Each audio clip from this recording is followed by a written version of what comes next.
예, 안녕하세요. 예, 오늘 유튜브를 보다 보니까 최경환 씨 옥중서신이라고 제목을 단 유튜버가 있어서 제가 유튜버는 보질 않고 기사를 검색해 봤어요. 벌써 이게 일주일이나 지났는데 제가 다들 마찬가지지만 기사를 언론을 보지 않기 때문에 못 봤는데 이거를 보면서 사실 저는 그 유튜브를 하면서 평론은 제가 할 자격도 안 되기 때문에 평론 같은 건 하지 않으려고 하고 있고 하지 않아 왔었어요. 근데 이걸 보고 나서는 정말 최경환 씨가 뻔뻔하다고 저는 생각을 해요.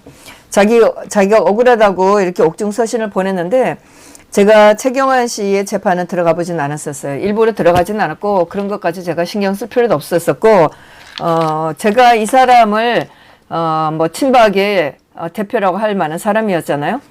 이 사람이 대통령이 강하면서 그렇게 당하고 있을 때 2016년 11월 달에 제가 뭘 하고 있는지 이 사람을 제가 찾아봤어요. 그때만 해도 물론 정치에 관심도 없었고 전혀 국회의원에 대해서 알지도 못하고 신문에 나오는 이런 외에는 전혀 알지를 못했었어요. 그런데 이 사람이 친박이라고 하니까 제가 이 사람의 그 페이스북을 들어가서 봤는데 너무 기가 막혔었어요. 제가 그때 글도 쓰고 했는데 대통령이 강함을 해서 그렇게 당하고 있는데 이런 인간들이 친박이라고 하는 인간들이 한 놈도 나서지 않았었잖아요. 이 인간이 하는 짓거리가 양로원 무슨 요양원 돌아다니면서 그 노인들한테 죽 먹여주는 거 이런 사진을 올리고 있었어요. 저는 굉장히 분노했었어요. 그랬던 인간이 결국은 국정원 특활비 1억 원 받은 것 때문에 지금 감옥소에 들어가 있는데 저는 하나도 동정 가지 않았었어요. 제가 1심 선고에도 갔었고 2심 선고에는 들어갔었어요. 2심 선고에서도 오늘 받으니까 제 앞줄에 제가 두 번째 줄에 앉았었는데 아마 와이프 같았었어요. 그 사람이 고개를 숙이고 일어서 들지를 못하더라고요. 저는 한 개도 동정 가지 않았었고 전혀 동의하지 않았었어요. 그랬던 인간이 편지를 제가 기사에 난 걸 봤는데 요거는 영남일보에서 난 기사고 제가 하나는 문화저널 21이라는 이 언론에 난 건데 여기는 완전히 이 기자가 자기 감정을 넣은 거라 정말 개쓰레기 같은 글을 올렸었어요. 제가 여기에 대해서는 답장을 너무나 시간이 지났기 때문에 답장을 하는 게 무슨 시간이 있는지 모르지만 제가 답장을 하는지 모르겠어요. 사실 그런 언론 기자들이 들어올 때면은 저도 댓글을 가끔 쓰는데 그 댓글에 등록하고 이렇게 하는 게 정말 싫어서 안 하기도 해요. 근데 가끔 요즘에 핸드폰으로 보니까 핸드폰에 그 다른 포털에 등록된 그 아이디를 가지고 댓글을 쓸 수 있어 쓰긴 하는데 이런 또 언론사들을 들어가면 등록을 해야 되기 때문에 정말 그런 게 싫어서 안 하고는 있어요. 그 문화저널 21에 쓴 거는 완전히 기자가 쓴 개쓰레기 같은 기사였고, 이제 여기 경남일보에 나온 거를 보면, 경남일보에 나온 거 보면은, 기사 그 자체라고 생각해서, 기자의 감정이 안 들어간 거라고 해서 제가 요거를 봤었어요. 이 사람이 쓴 편지를 보면은 박근혜 전 대통령을 잘못 보필한 책임을 자책하는 옥중서신을 보냈다고 그러고 자기의 억울함을 토로하는 내용이라고 하는데 이 사람이 이제 한국당 소속 의원들에게 보낸 편지에서 박 전 대통령을 잘못 보필해 탄핵에 이르게 하고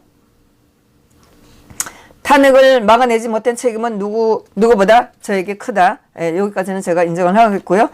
지금 옥살이는 그에 대한 업보라고 생각하고 속지 않은 마음으로 꿋꿋이 견뎌내려고 한다.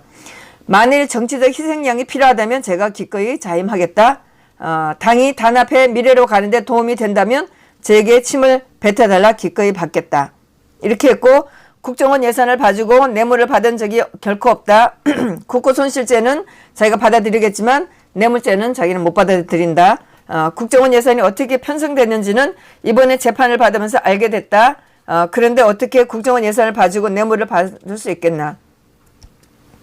그리고 2014년 정기국회 당시 세월호 특별법 문제로 국회가 마비 상태에 빠지자 저는 경제활성화 법안과 예산안 법정 기일 내 통과를 위해 동분서주하고 있었다.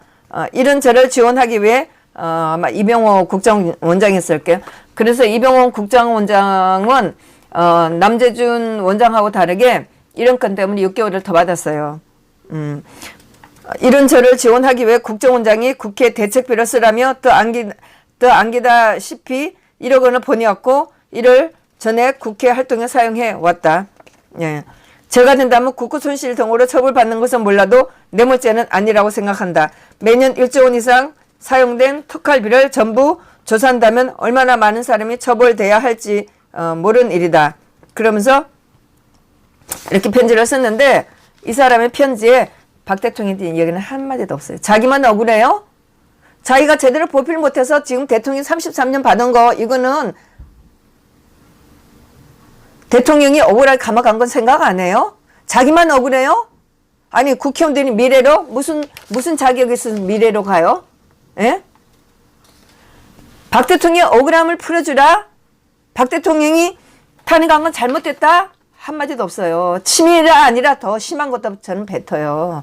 당신이 2016년 하고 돌아다닌 꼬라지 제가 얼마나 분노한 줄 아세요? 그때부터 국회의원에 대해서는 제가 치가 떨려요.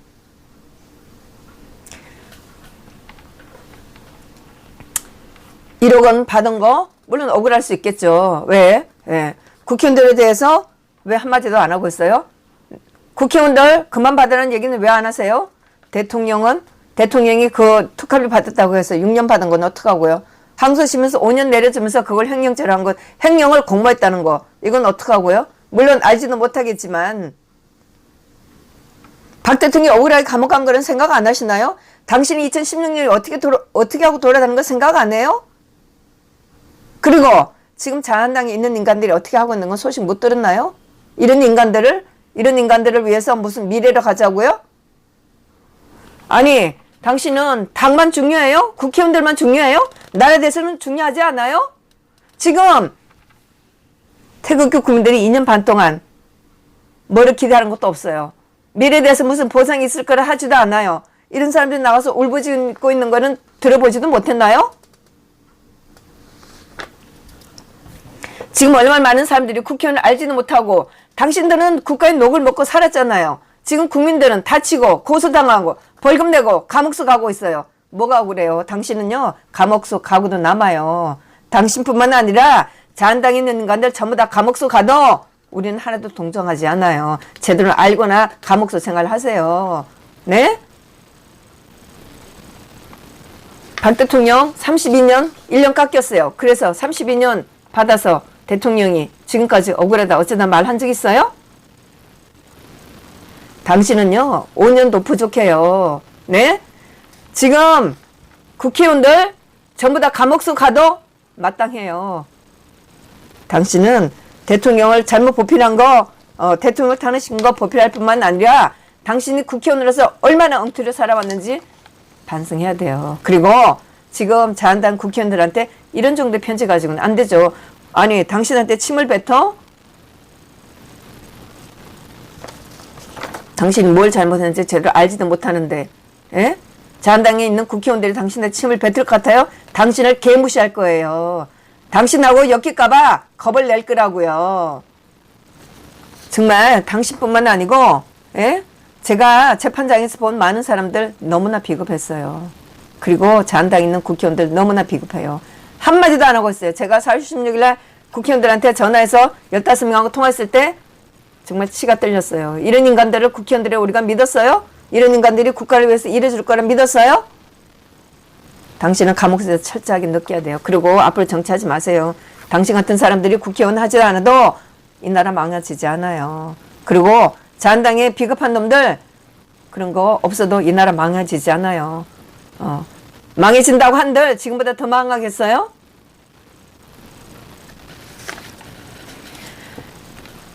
정말 제가 수많은 사람들을 보면서 제가 글로써 쓰곤 했지만 이런 방송은 하기 싫었어요. 제가 그 말은 자기에게 안 된다고 생각하기 때문에. 그렇지만 최경원 씨는 제가 재판을 받기 때문에 제가 충분히 이 사람에 대한 논평할 자격이 있다고 생각해요. 그리고 당신이 보낸 편지 자한당 국회의원들한테 전혀 감동 주지 않아요.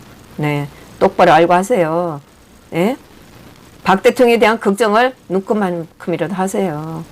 당신 같은 등신들을 부총리니 뭐니 뽑고 정말 저런 답답한 인간들을 데리고 이랬던 박 대통령을 생각하면 너무나 불쌍하고 너무나 한이 맺히고 너무나 분노해요. 그리고 지금 문재인이 하고 있는 꼬라지를 보세요. 네? 당신네들이 2016년에 국회의원 선거 나오려고 했던 거 우리가 모를 것 같아요? 제가 모를 것 같아요? 제가 그때 얼마나 쓸쓸하고 힘들었는지 아세요? 그날 선거 개표를 한 날 제가 아침에 조깅하면서 얼마나 대통령이 힘들지 생각하면서 정말 정치하고 상관없다고 해도 그때 박 대통령이 너무나 힘들 거라 생각을 했었어요. 그게 시작이었어요. 네? 물론 그 전부터도 얼마나 국회의원들이 유승민이니 김무성이니 하고 있는 꼬라지 아무리 정치에 관심 없다고 해도 몰랐던 건 아니지만은 2016년 4월 15일이었나? 그때 선거 개표한 날, 그 다음날 제가 조깅을 하면서 굉장히 쓸쓸했었어요. 박 대통령이 얼마나 힘들까? 결국은 예상은 그대로 나갔어요. 당신 같은 등신들 때문에. 하여튼 감옥소에서 더 많이 깨닫고 지금 국회의원들이 뭘 해야 될지 제대로 써서 편지 보내서 이따 영트리를 보내지 말고 당신이 억울하다는 얘기 하나도 공감 가지 않아요. 지금 자한당에 있는 놈들이 당신이 억울하다는 거 동정할 것 같아요? 당신한테 또 편지 올까봐 더 겁낼 거예요. 똑바로 알고 사세요. 네. 사실은 뭐 계속 뭐 이런 걸 볼 때마다 제가 흥분을 안 할 수가 없어요. 제가 웃으면서 도저히 할 수는 없고, 제가 국회의원, 뭐 이 사람뿐만 아니에요. 다른 국회의원들 가서 보면 너무나 비겁하고 뇌물 엄청 먹었어요. 내년에 다 바꿔야 돼요. 이런 국회의원들 필요 없어요. 다 바꿔야 돼요. 국회의원들 다 줄여야 돼요. 인터넷 세상이에요. 국회의원 없어도 국민 의견 다 수렴할 수 있어요. 오늘 제가 처음으로 뭐 논평이랄 수도 없는 또 흥분된 얘기를 했습니다. 하여튼 그 문화저널 21 여기에는 제가 시간이 된다면 이 사람한테 편지를 보내도록 하겠습니다. 사실 이 기사를 보면 문화저널 21 여기 20일 여기에는 기사라고도 할 수 없어요. 최병국 기자라는 기자가 자기 감정을 쓰는 거지 전혀 기자도 아니에요. 정말 이게 언론의 행포라고 생각을 해요. 자기네들이 지면을 하려고 해서 엉터리 쓰레기를 써대는 거 이거 언론의 행포예요. 박 대통령에 대한 얘기를 박 대통령에 대한 욕을 엄청 써놨더라고요. 그 중에 보면은 냉정하게 생각해본 역사의 죄인은 박근혜 전 대통령 본인이고 나머지는 방주자 뭐 등등 해놨는데 박 대통령이 무슨 욕심을 내서 2016년에 자기 사람을 심으려고 했다고 이렇게 기자가 써놨어요. 이 기자는 2019년 7월 24일 날 지금 문재인 정부가 하고 있는 꼬라지를 보면서 박 대통령에 대한 얘기를 이렇게 할 수 있어요? 네? 박 대통령 임기 2년 남았었어요, 당시에. 그러면 그 정도도 못해요? 아니, 자기가 좋아하는 사람 뽑아놓는 거 그거 못해요? 지금 문재인 정부 하고 있는 꼬라지를 보면서도 이런 기사 여전히 쓸 수 있어요? 물론 안 보긴 하지만 어쩌다 보게 되는 이런 쓰레기 같은 언론에 흥분을 안 할 수가 없어요. 하여튼 제가 시간이 되는다면 이 기자한테 반박하는 글을 한번 써보도록 하겠습니다. 네, 감사합니다.